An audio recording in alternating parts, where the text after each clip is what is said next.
Jeigu šylant orui pradedat galvoti apie tai, kaip dabar jau čia reikės ir galbūt pakeliauti vasarą kažkur, ar tai toliau, ar tai arčiau, ar po miestą su kokia moteriška vespa, nežinau, šiaip būna moteriškos vespos ir vyriškos vespos.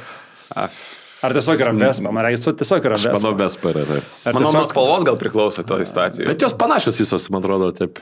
Būna panašios spalvos. Aš nežinau, čia kaip nespecialistas. Čia kaip vakar, žinai, vienoj maitinimo įstaigoje, ten tokie vaikiški būna maisto komplektukai, ir vienas yra laivelis, kitas yra karieta. Ir mes visą laiką valgydavom su sūnum laivelį, bet pamatė karietos paveiksliuką, sako, noriu karietos. Klausiu, tai koks yra skirtumas tarp laivelio ir karietos? Karieta mergaitiška, laivelis berniukiškas. Gerai, vaikas, berniukas, nori karietos, neškit jam karietą. Kas čia per karieta yra mergaitiškas, taip ir čia, ta pati vespa, žinai. Vespa yra vespa, vyriška ar moteriška. Tai grįžtant prie, kodėl šitie klausimai kilt turėtų, jeigu galvojate, kad, kaip čia dabar gal kažkas įdomu ir taip toliau, bet gal neturiu pinigų ir taip toliau, ar čia dabar leasingas, ar čia paskola, ar čia kažkur tai iš tėvų skolintis, ar ką čia daryti.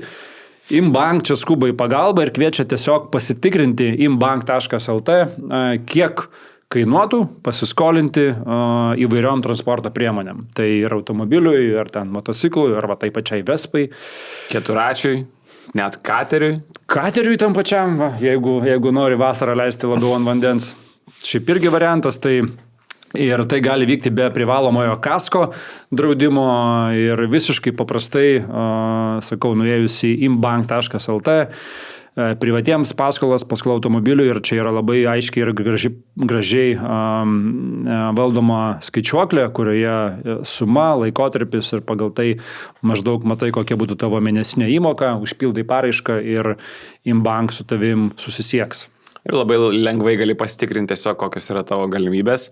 Ir pateikta paraiška visiškai online. Tai manyčiau, kad labai patogus įrankis tiesiog pasitikrinti savo galimybės būtent transporto priemonės paskolai.